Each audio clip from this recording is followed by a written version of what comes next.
সম্মানিত উপস্থিতি, আজকে এই সাংবাদিক সম্মেলনে লিখিত বক্তব্য পাঠ করার জন্য আমি জানাচ্ছি আত্মাক্কা মসজিদ এন্ড ইসলামিক সেন্টারের সম্মানিত সেক্রেটারি কালাম আহমদ চৌধুরীকে।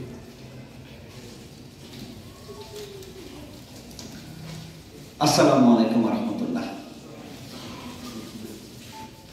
আমরা প্রথমেই আজকে এই সাংবাদিক সম্মেলনে উপস্থিত সাংবাদিক বন্ধুদেরকে শুভেচ্ছা এবং শুকরিয়া জ্ঞাপন করছি। বিসমিল্লাহির রহমানির রহিম। সম্মানিত প্রিন্ট, অনলাইন, ইলেকট্রনিক্স ও সোশ্যাল মিডিয়ার সাংবাদিক বন্ধুগণ, আত্মাক্কা মসজিদ এন্ড ইসলামিক সেন্টারের উদ্যোগে আগামী 7 ও 8 ফেব্রুয়ারি 2025 তারিখ দুদিন ব্যাপী সপ্তম সিরাতুল মুস্তাকিম কনফারেন্স সিলেট সরকারি আলিয়া মাদ্রাসা মাঠে আয়োজনের উদ্যোগ গ্রহণ করা হয়েছিল। সেই লক্ষ্যে গত 8 ডিসেম্বর 2024 তারিখ আমাদের আবেদনের প্রেক্ষিতে মাদ্রাসা কর্তৃপক্ষ মাঠ বরাদ্দের অনুমতি প্রদান করে। গত 20 জানুয়ারি 2025 তারিখ জেলা প্রশাসক বরাবর কনফারেন্সের জন্য লিখিত আবেদন নিয়ে সাক্ষাৎ করলে মহোদয় তদন্ত সাপেক্ষে সিদ্ধান্ত জানাবেন বলে আমাদেরকে অবহিত করেন। 26 জানুয়ারি 2025 তারিখ সিলেট মেট্রোপলিটন পুলিশ কমিশনারের বরাবর আবেদন করা হয়। 28 জানুয়ারি 2025 তারিখ আমাদের প্রতিনিধি দল সাক্ষাৎ করেন এবং পুলিশ কমিশনার মহোদয় তদন্ত সাপেক্ষে আমাদেরকে সিদ্ধান্ত জানাবেন বলে অবহিত করেন। পরবর্তীতে উলামা পরিষদ বাংলাদেশ নামক সংগঠনের আপত্তি ও আইন শৃঙ্খলা পরিস্থিতি অবনতির হুমকির প্রেক্ষিতে সিলেট মেট্রোপলিটন পুলিশ কমিশনার অনুষ্ঠানের অনুমতি না দেওয়ার সিদ্ধান্ত আমাদেরকে জানিয়ে দেন। উলামা পরিষদ বাংলাদেশের সদস্যবৃন্দ সিলেটের পুলিশ কমিশনার, পুলিশ প্রশাসন সহ মাঠে শক্তি প্রদর্শনের যে হুমকি প্রদান করেছেন, এসব বিভ্রান্ত ও বিশৃঙ্খলা সৃষ্টিকারীদের ব্যাপারে সচেতন সিলেটবাসীর সদয় দৃষ্টি আকর্ষণ করছে। সংঘাত এড়ানো এবং সিলেটের পরিস্থিতি শান্ত রাখার লক্ষ্যে প্রশাসনের সিদ্ধান্ত মেনে নিয়ে কুমারপাড়াস্থ আত্মাক্কা মসজিদ মাঠে সপ্তম সিরাতুল মুস্তাকিম কনফারেন্স আয়োজনের সিদ্ধান্ত নেওয়া হয়। সিলেট সরকারি আলিয়া মাদ্রাসা মাঠ সহ সিলেটের মাঠে ঘাটে সব ঘরানার ইসলামী দল অগ্রুপ বৈষম্য বিরোধী বাংলাদেশে প্রোগ্রাম করার সুযোগ পেলেও কেন বারবার আমাদের অনুষ্ঠান সমূহে বাধা সৃষ্টি করা হচ্ছে? তথাকথিত উলামারা সিলেট শহরে অনুষ্ঠিত অশ্লীল অনুষ্ঠান ও তাদের নাকের ডগায় মাজার কেন্দ্রিক মাদক সেবন সহ সকল প্রকারের অশ্লীলতার বিরুদ্ধে কোনো ধরনের বাধা প্রদানে তাদের কোনো ভূমিকা দেখা যায় না। প্রতিবারের ন্যায় এবারের সিরাতুল মুস্তাকিম কনফারেন্সে দেশ বরেণ্য আলেমগণ স্পিকার হিসেবে উপস্থিত থেকে বিষয়ভিত্তিক গুরুত্বপূর্ণ আলোচনা পেশ করবেন ইনশাআল্লাহ, যাদের মধ্যে উল্লেখযোগ্য কুষ্টিয়া ইসলামী বিশ্ববিদ্যালয়ের প্রফেসর ডক্টর আবু বকর মোহাম্মদ জাকারিয়া, জাতীয় বিশ্ববিদ্যালয়ের প্রফেসর ডক্টর মঞ্জুরে এলাহি, ইউনাইটেড ইউনিভার্সিটির প্রফেসর ও এনটিভির ইসলামী ভাষ্যকার ডক্টর মোহাম্মদ সাইফুল্লাহ, জামিয়া সালাফিয়ার মহাপরিচালক শায়েখ আব্দুর রাজ্জাক বিন ইউসুফ, জাতীয় বিশ্ববিদ্যালয়ের সহযোগী অধ্যাপক ডক্টর ইমাম হোসেন, রাজশাহী দারুল হুদা মাদ্রাসার প্রিন্সিপাল ডক্টর মুকাররম বিন মহসিন, ঢাকা মিরপুর দারুস সুন্নাহ মাদ্রাসার প্রিন্সিপাল শায়েখ আব্দুল নূর মাদানী, শায়েখ আমানুল্লাহ বিন ইসমাইল মাদানী সহ প্রমুখ। সিলেট ভিত্তিক উলামা পরিষদ বাংলাদেশ নামক সংগঠনের সদস্যবৃন্দ বিভিন্ন সময়ে সিলেটের বিভিন্ন স্থানের শিরক বেদাত মুক্ত প্রকৃত ইসলামী দাওয়াতের পথে দীর্ঘদিন যাবৎ বাধা সৃষ্টি করে আসছেন। জুলাই বিপ্লবের পর দেশের সর্বত্র যখন সবাই তাদের মতামত এবং মতাদর্শ প্রচার করে যাচ্ছেন, এহেন পরিবেশে উলামা নামের কিছু বিভ্রান্ত লোক সত্য ও ন্যায়ের পথে বাধা হয়ে দাঁড়িয়েছেন। নির্ভেজাল ইসলামের পথে বাধা সৃষ্টিকারী শিরক বেদাতের লালন পালনকারী এসব তরিকা ও মাসলাকপন্থী তথাকথিত আলেম নামদারি বিভিন্ন সময়ে সত্য ন্যায়ের দাওয়াতের পথে বাধা হয়ে দাঁড়িয়েছেন। প্রিয় সাংবাদিক বন্ধুরা, আপনাদের অবগতির জন্য স্মরণ করে দিচ্ছি যে এরাই 2012 সালে সিলেট জালালাবাদ সেনানিবাস সংলগ্ন আল কাইয়ুম মসজিদ এন্ড ইসলামিক সেন্টার দখলের পায়দারা করেছিলেন। একই গোষ্ঠী 2016 সালে শাহপরান থানার বিআইডিসি বহর আবাসিক এলাকায় অবস্থিত উম্মুলকুরা মসজিদ এন্ড কমপ্লেক্স জোর করে দখলের চেষ্টা করেছিলেন। 2018 সালে সিলেটের আত্তাক্কা মসজিদের বিরুদ্ধে সিলেটের সরলপ্রাণ মুসলিমদের উস্কে দিয়ে বিভিন্ন কর্মসূচি পালনের পাশাপাশি মিথ্যা তথ্য সম্বলিত লিফলেট প্রচার করেছিলেন। বিগত ফ্যাসিস্টদের সহায়তায় আত্তাক্কা মসজিদকে সুরমা নদীতে ফেলে দেওয়ার হুমকি দিয়েছিলেন।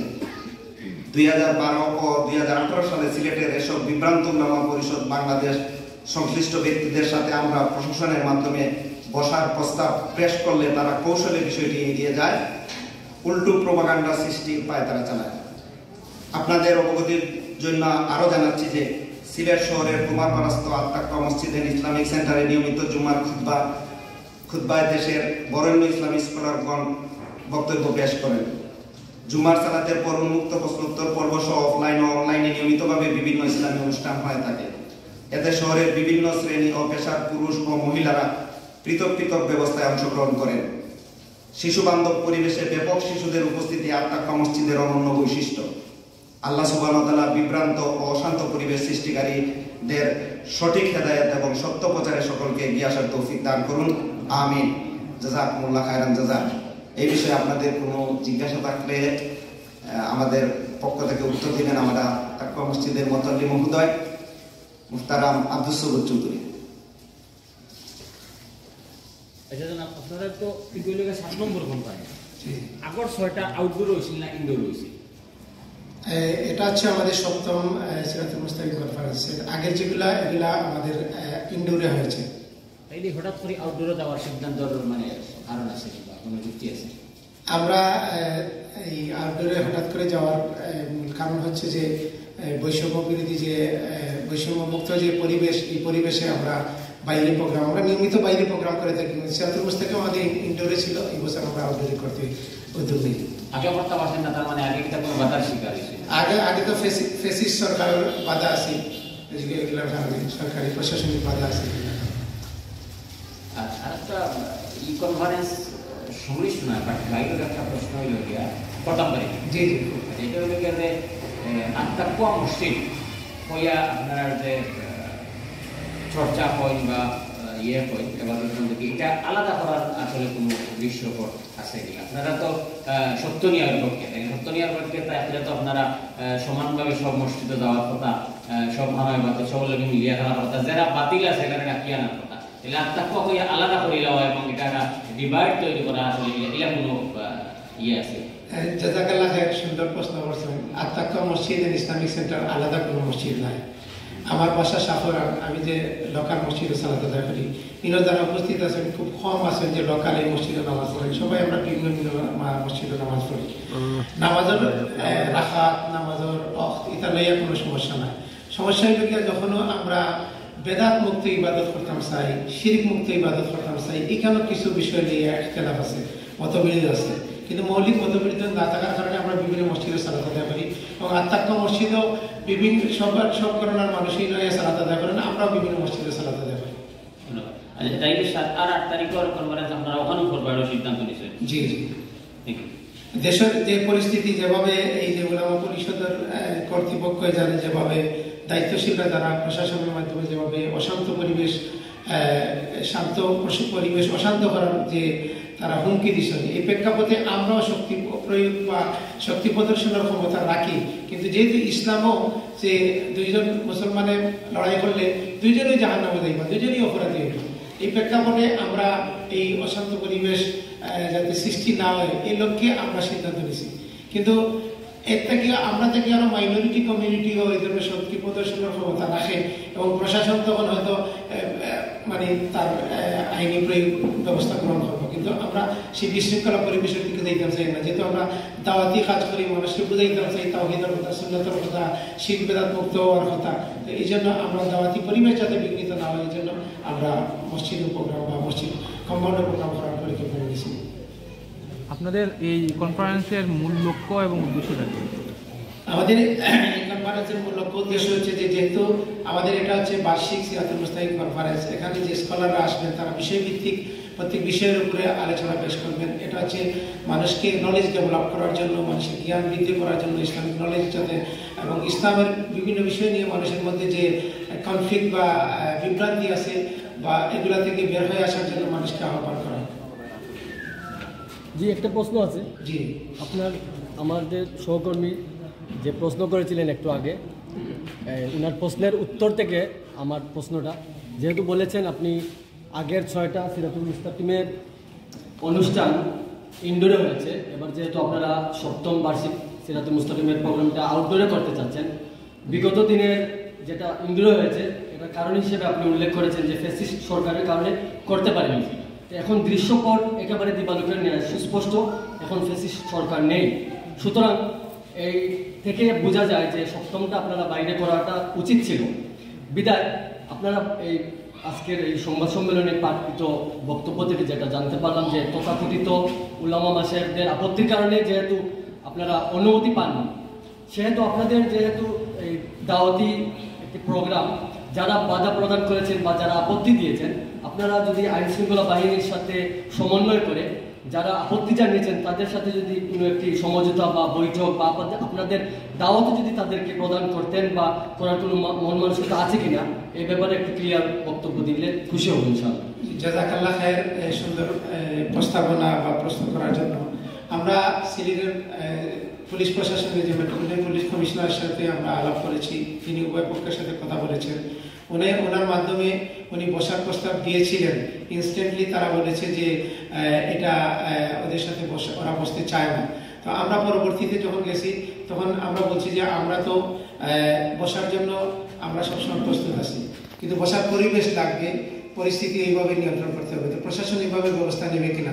2012 সালে যখন আল-কাইম মসজিদে ইসলামিক সেন্টার নিয়ে ঘটনা ঘটে, তখন তৎকালীন ইউনিয়ন শাহপুরান ইউনিয়নের সেই মসজিদটা অবস্থিত, শাহপুরান ইউনিয়নের তৎকালীন চেয়ারম্যান সাহেব একটা বৈঠকের ব্যবস্থা করেন তাদের ইউনিয়নের অফিসে। তখন দেখা যায় যে এরা যে আলেমদেরকে না এনে তারা তাদের ছাত্রদেরকে পাঠিয়ে দিয়েছে বিশৃঙ্খলা সৃষ্টি করার জন্য। সেই হাজার হাজার ছাত্ররা চলে আসছে। তখন সেই সময় পুলিশ প্রশাসন এবং স্থানীয় ইউপি চেয়ারম্যান তিনি সেই বৈঠকটা বাতিল করে দিয়ে পরবর্তীতে বৈঠকের জন্য ডেট দিতে বলেন আমাদেরকে। আমরা পরবর্তীতে তাদেরকে লিস্ট তালিকা দিই যে আমাদের পক্ষে কারা থাকবে, এই তালিকা সহ তাদেরকে বললে পরবর্তীতে তারা এই ব্যাপারে অগ্রসর হয় নাই।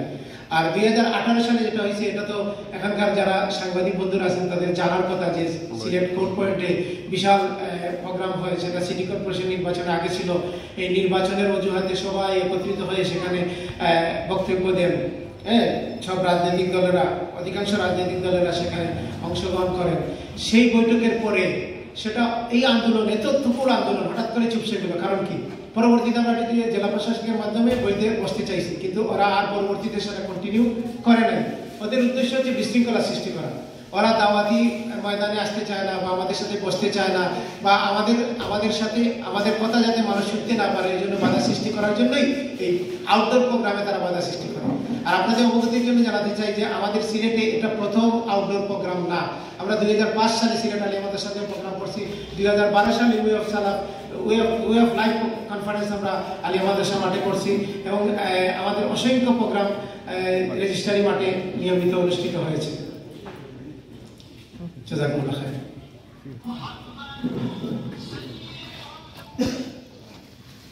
আসসালামু আলাইকুম। আসলে আপনাদের অত্যন্ত সুন্দর প্রোগ্রামটি আয়োজন করেছেন, এবং আপনাদের বক্তব্য থেকে একটা বিষয় পরিষ্কার যে ইসলামের বিভ্রান্তি বা বিভেদ অথবা বিশৃঙ্খলার কোনো সুযোগ নেই এবং বিভক্তির কোনো সুযোগ নেই। আমরা যতটুকু জানি ইসলামের শরীয়তের ভিত্তি হচ্ছে 4টা। আমরা যদিও আলিম না, আমরা তো জেনারেল মানুষ। কুরআন, সুন্নাহ এবং ইজমা, এই 4টা ভিত্তিতে আমাদের শরীয়ত নির্ধারিত হয়ে থাকে। তো যারা এই মূলধারার আলেমদের সাথে আপনাদের মতানৈক্য, আমি যতটুকু জানি, আপনারা আরো ভালো জানবেন যে মৌলিক আকীদাগত বিষয়, এবং যে বিষয়টি আপনারা বলেছেন যে আমার স্পেসিফিকলি জানতে চাও আপনাদের কাছে, প্রথমত হচ্ছে আমাদের মূলধারার যারা আলেমরা রয়েছেন বাংলাদেশের, এবং ওনাদের সাথে আপনাদের মৌলিক পার্থক্যটুকু কি? আপনি যদিও বলেছেন মৌলিক পার্থক্য নেই, মৌলিক পার্থক্য ছাড়া কিন্তু এটি হওয়ার কথা না। দ্বিতীয়ত হচ্ছে আমাদের যদি বিভক্তি সুযোগ না থাকে, তাহলে বাংলাদেশে অনেক মতাদর্শের আলেমরা রয়েছেন, ইসলামের অনেক 4 মাযহাব বলেন আর বিভিন্ন অনুসারীরা রয়েছেন। আমাদের সিলেট অঞ্চলে ধরেন আলিয়া অনুসারীরা রয়েছেন, কওমির অনুসারীরা রয়েছেন, কিন্তু ওনারা প্রত্যেক জায়গায় নামাজ আদায় করেন, এবং এই মসজিদ নিয়ে কিন্তু কোথাও কোনো বিভ্রান্তি নেই, এবং আলেম সমাজের মধ্যে হোক এবং আমাদের মধ্যে হোক। কিন্তু আপনারা যে সেপারেট একটি মসজিদ করেছেন, এটি আসলে করার প্রয়োজনীয়তা কি ছিল? কারণ যেহেতু আপনি বলেছেন যে আপনাদের মৌলিক কোনো পার্থক্য নেই, মৌলিক যদি পার্থক্য না থাকে তাহলে আমাদের প্রচলিত মসজিদের বাইরে আলাদা একটি মসজিদ করার প্রয়োজনীয়তা প্রয়োজন ছিল। দ্বিতীয়ত হচ্ছে আমরা সাধারণ মানুষ হিসেবে যতটুকু বুঝি, শরীয়তের চারটা জিনিসের উপর ভিত্তি করে শরীয়তের নিয়ম নীতিগুলো নির্ধারিত হয়। এর মধ্যে একটি হচ্ছে ইজমা। ইজমাটা আমরা যতটুকু বুঝি যে এই সমসাময়িক এই সময়ের যারা ইসলামিক স্কলাররা আছেন অথবা যারা যাদেরকে আমরা জ্ঞানী বলে, ধর্মীয় দিক দিয়ে জ্ঞানী বলে যাদেরকে আমরা মনে করি, ওনারা সম্মিলিতভাবে শরীয়তের বিষয়ে যে সিদ্ধান্ত দিবে এটাই সম্ভবত কিয়াস। কিন্তু এর বাইরে যে এই প্রচলিত দ্বারা বাইরে যে হুট করে এটা করার প্রয়োজনীয়তা, মানে হুট করে এই প্রচলিত দ্বারা বাইরে যাওয়ার প্রয়োজনীয়তা কিভাবে আসবে? ধন্যবাদ। জাযাকাল্লাহ খায়ের। আপনি অনেকগুলো বিষয় নিয়ে আসছেন। প্রথমত কথা হচ্ছে যে ইসলামী শরীয়তের মূল ভিত্তি হচ্ছে 4টি: কোরআন, সুন্নাহ, ইজমা এবং কিয়াস। এই ব্যাপারে সারা বিশ্বের আলেম ওলামারা একমত। এই ব্যাপারে দ্বিমত করার সুযোগ আমাদেরও নেই। দ্বিতীয় বিষয় হচ্ছে যে আমাদের মধ্যে যে আপনি বলছেন মূল ধারার আলেমদের কথা। মূল ধারা মানে হচ্ছে যারা মক্কা এবং মদিনাতে যেসব আলেমরা থাকেন, যেসব হচ্ছে শিরক বেদাত মুক্ত যেসব আলেম, তারা হচ্ছে মূল ধারা। আর যারা বেদাতের সাথে সম্পৃক্ত, আজকের সমাজে যে যাদের আজকে বলতেছেন যে সিলেটের যারা উলামা পরিষদে যারা বাধা সৃষ্টি করতেছে, তারা কিন্তু আমরা আমাদের লিখিত বক্তব্য বলেছি কতিপয় আলেম, সবাই কিন্তু একমত না, সবাই এই বাধার সাথে জড়িত না। এটা group of people, group of উলামা নামের, তথাকথিত উলামা নামের গ্রুপ অফ পিপুল এটার সাথে জড়িত। আর মৌলিক পার্থক্য হচ্ছে যে কোরআন, হাদিস, ইজমা, কিয়াস, যেমন ইসলামী শরীয়তের উৎস, ইসলামের মধ্যে 4 মাযহাব রয়েছে। 4 মাযহাবের বাইরে একটা আছে যে যারা কোরআন এবং সুন্নাহকে সাহাবায়ে কেরামদের মতো মেনে চলেন, সেই দ্বারা একটি মডেল মসজিদ হচ্ছে তাকওয়া মসজিদ। তাকওয়া মসজিদ সিলেটের প্রথম মসজিদ না, বা সিলেট শহরে যে 4-5টা মসজিদ আছে যেগুলা অনেকেই বলতে চায় যে আমরা বিভক্তি সৃষ্টি করতেছি, যে মসজিদ এই অঞ্চলে 2000 বছর আগে থেকে শিরক বেদাত মুক্ত মসজিদ আছে। অন্যান্য মসজিদের সাথে আমাদের মসজিদের পার্থক্য কি? অন্যান্য মসজিদে যেমন বেদাতের নামে যে আনুষ্ঠানিকতা হয়ে থাকে, আমাদের দেশে দেখবেন যে এই যে টঙ্গীর ইজতেমা হয়, 3 দিনের ইজতেমাদের নামাজ শেষে ইজতেমাই দেওয়া হয় না, কিন্তু আমাদের মসজিদে হয় না। কেন হয় না? এটা হাটাজারি মাদ্রাসাতেও হয় না, এটা মক্কা মদিনাতে হয় না। এই যে পার্থক্য, বেদাতের সাথে পার্থক্য। আর আকীদাগতভাবে পার্থক্য, আমরা মাযহাব মানাকে আমরা জায়েজ মনে করি, কিন্তু কেউ যদি মাযহাব মানাকে ফরজ মনে করে তাহলে সেখানে মানে পার্থক্য দেখা যাবে। এটা জায়েজ বিষয় আর এটা হচ্ছে ফরজ বিষয়। কেউ যদি মনে করে যে এটা ফরজ, তাহলে এখানে বিভক্তি।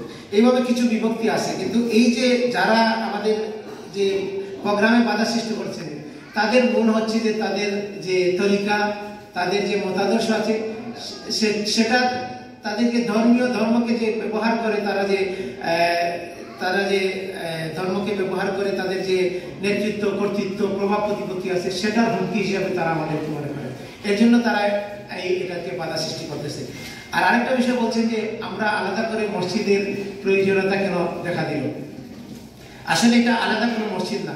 সিলেটের অনেক মসজিদে আমি আব্দুল সবুর চৌধুরীকে সিলেটের 2টা মসজিদ থেকে বের করে দেওয়া হয়েছে। কারণ কি, যে আপনি এইভাবে নামাজ পড়তে পারবেন না। অথচ মক্কা মদিনাতে বিভিন্নভাবে মানুষ নামাজ পড়তেছে, কেউ বুকে হাত বাঁধতেছে, কেউ নাভির নিচে হাত বাঁধতেছে, আমাদের ঘরে মহিলারা বুকের উপর হাত বাঁধতে সালাত আদায় করতেছে। কিন্তু আমাকে চতুরপুর মসজিদ থেকে এবং সুবানিকার মাদ্রাসা মসজিদ থেকে আমাকে বের করে দেওয়া হয়েছে। এ ধরনের অনেক মসজিদ মানুষকে বাইর করে দেওয়া হচ্ছে।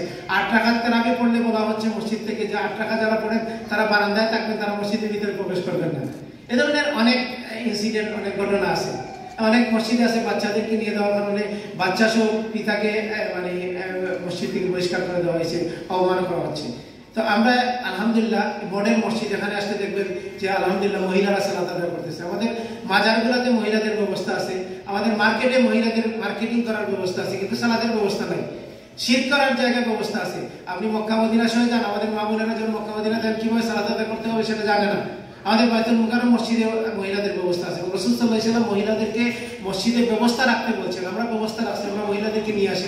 আমার ওয়াইফরা হয়তো বছরে 1-2 বার আসে, নাহলে আমাদের ফ্যামিলির লোকেরাও আসে না, কিন্তু আমাদের ব্যবস্থা আছে। আমাদের এই ব্যবস্থাগুলো এই সিলেটের মহিলারা ইউজ করতেছে।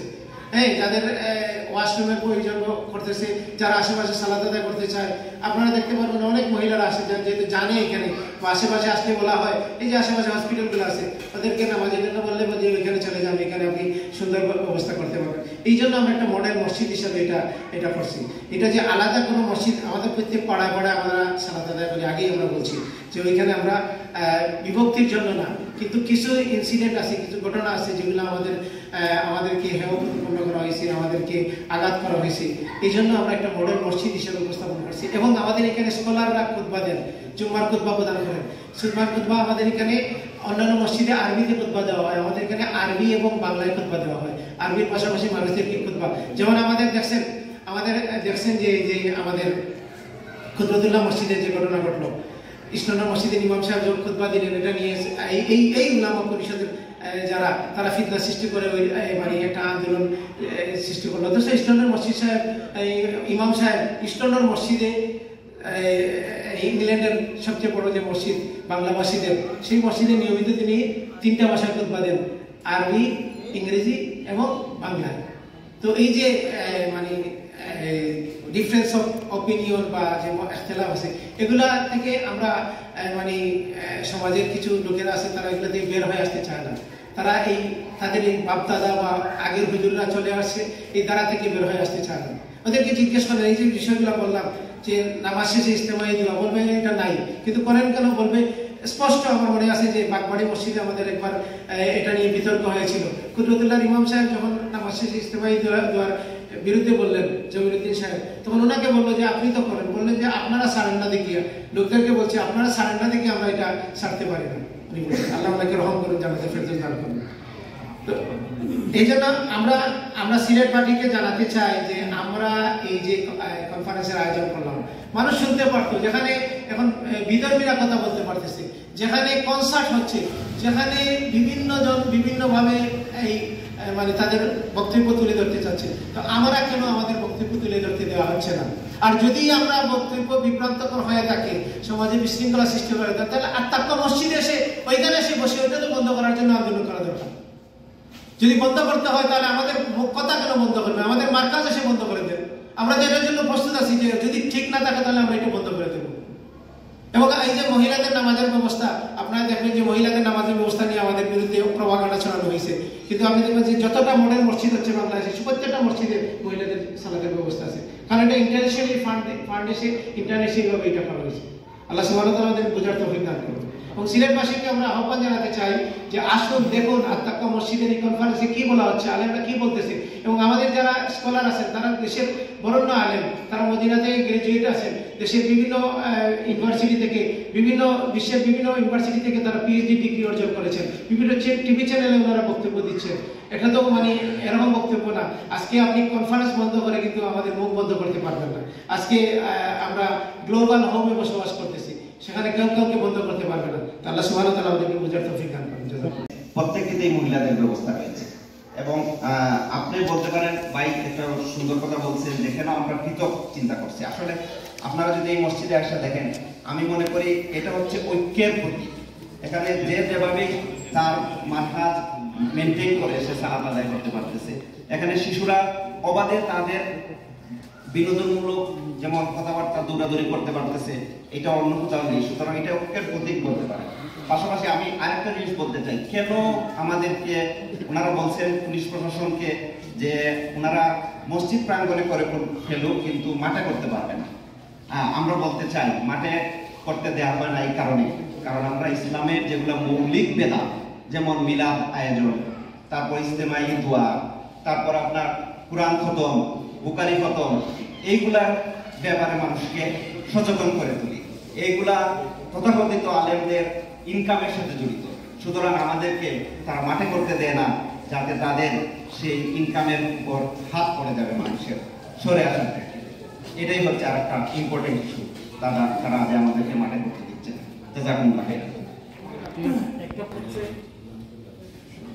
একটু আগে আপনি সচরাচর অন্যান্য মসজিদে যান এবং অন্যান্য মসজিদে নামাজ পড়েন, এইরকম বিষয় না যে আপনার বাসা শাহপুরা, আপনি অন্যান্য মসজিদে যান না, ওইখান থেকে এসে আত্মাক্কা মসজিদে ইবাদত বন্দেগী করতেছেন। কিন্তু আপনি এরকম করে করতেছেন যে আপনার বাসা শাহপুরা, আপনি সচরাচর যে জায়গায় থাকেন ওইখানে যে মসজিদ আছে ওই মসজিদে আপনি ফরজ কাজ আদায় করছেন। মূল বিষয়টা হচ্ছে এইটা যে আপনি একটু আগে বলেছেন যে অনেক জায়গায় আছে যে বেদাতি কার্যকলাপ ছড়িয়ে গেছে এবং আপনারা বেদাত বিরোধী, কিন্তু অন্যান্য যে জায়গায় আপনারা ইবাদত পালন করেন সেগুলা কি বেদাত মুক্ত নাকি সেইগুলো বেদাত যুক্ত, এই বিষয়টা? অন্যান্য মসজিদ বেদাত যুক্ত, কিন্তু আমরা বেদাত থেকে বের হয়ে একটা মডেল মসজিদ হিসেবে আত্মাক্কা মসজিদকে প্রতিষ্ঠা এবং পরিচালনা করে যাচ্ছি। কিন্তু অন্যান্য মসজিদে যে বেদাতী কার্যক্রম হয়ে থাকে সেগুলোতে আমরা অংশগ্রহণ করি না এবং মানুষদেরকে উদ্বুদ্ধ করি আমাদের লেখনী, আমাদের বক্তব্য, আমাদের প্রচারণা শিরক এবং বেদাত মুক্ত ইবাদতবন্দি করার জন্য আহ্বান করা হয়।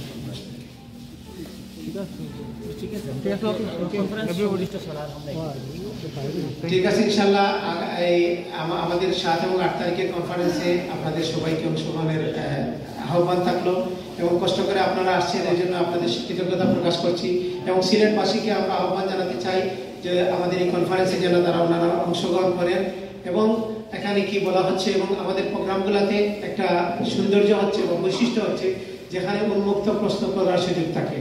আপনি লিখিত অথবা মৌখিকভাবে সরাসরি প্রশ্ন করতে পারেন আমাদের স্কলারদেরকে। আল্লাহ সুবহানাহু ওয়া তাআলা আমাদের প্রচেষ্টাকে কবুল করুন, আপনাদের এই মেহনতকে কবুল করুন এবং আত্মাক্কা মসজিদ ইসলামিক সেন্টারের এই অগ্রযাত্রাকে এই পথ চলাকে আল্লাহ সুবহানাহু ওয়া তাআলা সহজ করে দেন। জাযাকুমুল্লাহ খায়র। আসসালামু আলাইকুম ওয়া রাহমাতুল্লাহি ওয়া বারাকাতুহু। সুবহানাকা আল্লাহুম্মা ওয়া বিহামদিকা আশহাদু আল্লা ইলাহা ইল্লা আনতা আস্তাগফিরুকা ওয়া আতুবু ইলাইক। আসসালামু আলাইকুম ওয়া রাহমাতুল্লাহি ওয়া বারাকাতুহু।